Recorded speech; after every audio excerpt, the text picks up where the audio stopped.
জামাত ইসলামী এবং ছাত্র শিবিরকে বাদ দিয়ে বাংলাদেশের কোনো ইতিহাস হবে না। বাংলাদেশের এমন কোন কল্যাণমূলক কাজ নাই যে কল্যাণমূলক কাজে জামাত ইসলামী নাই, হোক সে হিন্দু, হোক সে খ্রিস্টান, হোক সে বিএনপি। এই 24-এর আন্দোলনে ছাত্র দলের যারা মারা গেছে তাদের পরিবারের কাছে গিয়ে অনুদান পৌঁছিয়ে দিয়েছে জামাত ইসলামী।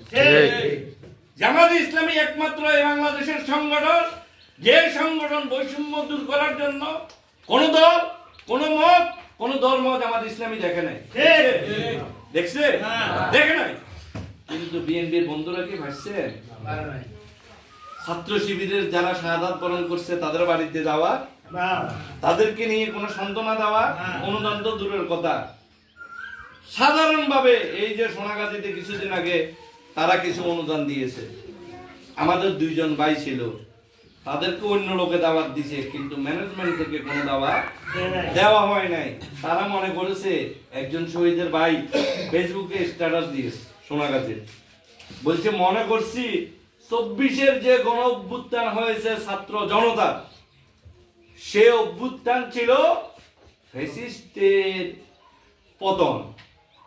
যারা স্বৈরাচারী কায়দা 16 বছর মানুষের গানের উপর জগদ্দল পাথরের মতো বসেছিল, তারা মনে করেছিল তাদেরকে বিদায় করার মতো কোনো শক্তি নাই।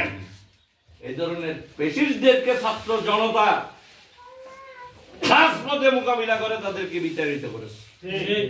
গুলির কাছে তারা তাদের বুককে পেতে দিয়েছে, গুলির কাছে তারা মাথা নত করে নাই, স্বৈরাচার পতন হতে বাধ্য হয়েছে। শেষ 24-এর গণ অভ্যুত্থান কোন দলের নয়, এটা জামাতের কেন্দ্রীয় আমিরও বলে দিয়েছে, ছাত্র শিবিরেরও কেন্দ্রীয় সভাপতি এই কথা বলে দিয়েছে। তারপরেও এটা নিয়ে তাদেরকে রাজনীতি করার চেষ্টা করেছে।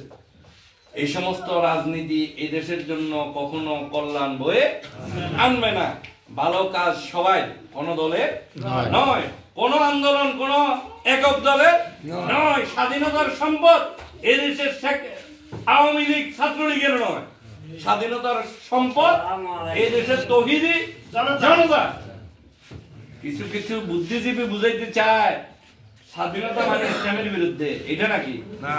এটা না, এটা তাদের দাদা বাবুদের দেওয়া প্রেসক্রিপশন অনুযায়ী তারা কথা বলে। দাদা বাবুদের দেওয়া ভারতের কোন ট্যাবলেট বাংলাদেশের জনগণ আর বরদাস্ত করবে না। এই জন্য আমাদেরকে আগামীর বাংলাদেশ গড়ার জন্য প্রস্তুতি নিতে হবে। আমরা কি প্রস্তুত আছি? ইনশাআল্লাহ।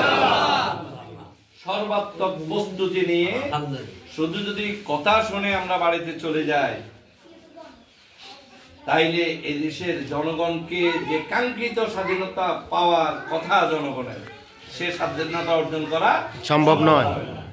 এই জন্য আমরা কথা যা শুনবো কাজ তার থেকে বেশি করবো ইনশাআল্লাহ। এই সিদ্ধান্ত নিতে হবে, কথা যা শুনবো কাজ তার থেকে বেশি করবো। এই জন্য ইতিহাস বিকৃতির যে কথা বলছি এই কথা বলে শেষ করবো।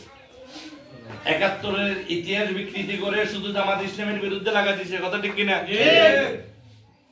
এই বিকৃতির কারণে গিয়ে শেখ মুজিব সাহেব বৈষম্য দূর করতে পারে নাই, সকল পত্রিকা নিষিদ্ধ করে দিছে একটা ছাড়া, বাংলার বাণী। নাম গিয়া এটার নাম আমরা গত আওয়ামী লীগ পিরিয়ড পর্যন্ত এই পত্রিকা ছিল ৯৮-৯৯ পর্যন্ত। তখন আমরা ছাত্র সংগঠন করতাম, নাম দিছি মিথ্যার বাণী। নাম কি দিছি? এমন কোন মিথ্যা গুজব নাই যে পত্রিকা লিখতো না। তার ভূমিকা এখন পালন করতেছে ভারতীয় রয়্যাল এজেন্ডা হিসেবে বাংলাদেশের অন্যতম নিকৃষ্ট পত্রিকা প্রথম আলো। এই প্রথম আলো পত্রিকা জনকণ্ঠ পত্রিকাকে আস্থা করে জনগণ ফেলে দিয়েছে, ভবিষ্যতেও ফেলে দিবে ইনশাআল্লাহ। এই ধরনের মিথ্যা কোন প্রপাগান্ডার পত্রিকা এই দেশের তৌহিদি জনতা মেনে নিবে না।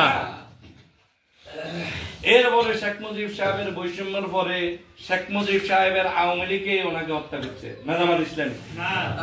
মোস্তাক কি জামাত ইসলামী করতো? ডালিম, এই যে এখন মেজর ডালিম সাক্ষাৎকার দিল গত কিছুদিন আগে, জামাত ইসলামী করে? একজন জামাত ইসলামী করে না। শেখ মুজিবের আওয়ামী লীগের ভেট থেকে বের হয়ে শেখ মুজিবকে হত্যা করছে। ৭ই নভেম্বর সিপাহী জনতার বিপ্লব, শুধু কি এই জিয়াউর রহমান করছে না, তখনকার আপামর জনতা সকল জনশক্তি মিলে সিপাহী জনতার বিপ্লব করছে, সবাই মিলে। তখন সেই সিপাহী জনতার বিপ্লব আমরা ভিডিও ফুটেজ দেখি, স্লোগান ছিল নারায়ে তাকবীর, আল্লাহু আকবার। সকল জনতার সিপাহী জনতা এক হয়ে স্লোগান দিয়েছে এবং তখনকার ফ্যাসিস্ট শেখ মুজিব থেকে মুক্ত হয়েছে দেশ। কথা ঠিক কিনা? বিএনপির বন্ধুরা বলেন জামাত ইসলামকে রাজনীতি করার সুযোগ দিয়েছে বিএনপি, তখন বিএনপি কি গঠন হয়েছে? হয়েছে। জিয়াউর রহমান যদি এই স্লোগানকে স্বীকৃতি না দেয়, যদি বহুদলীয় গণতন্ত্রের যদি স্বীকৃতি না দেয়, বিএনপি হইতো যে কারণে বিএনপি হয়েছে, একই কারণে জামাত ইসলামী হয়েছে। তোমরা মানুষকে বোকা বানাইতেছো, কথা ঠিক কিনা? যে কারণে বিএনপি গঠন হয়েছে, একই কারণে কি জামাত রাজনীতি করছে। এটা কারো করুণা নয়, এটা মিথ্যা ইতিহাস। তোমাদের এই মিথ্যা ইতিহাস মানুষ গ্রহণ করবে না। তাহলে 7ই নভেম্বরের পর 91 সালের আন্দোলন, কত সালের আন্দোলন? এই 91 আন্দোলনও তারা বিকৃত করতে চাচ্ছে। দেখেন বাংলাদেশের ইতিহাসের অবস্থা। এই 91 আন্দোলনে 86 সালে বলছে জামাতে ইসলামী এরশাদ সরকারকে টিকানোর জন্য নির্বাচন করছে, ঠিক না? কথা ছিল 86 সালে কি বিএনপি, আওয়ামী লীগ, জামাত সবাই মিলে নির্বাচন করবে, এরশাদের বিরুদ্ধে মাঠে বলিষ্ঠ অবস্থানে থাকবে। সেখানে আওয়ামী লীগও নির্বাচন করছে, জামাত ইসলামী নির্বাচন করছে। শুধু একটি মাত্র দল নির্বাচন বয়কট করে এরশাদকে সুযোগ করে দিয়েছে।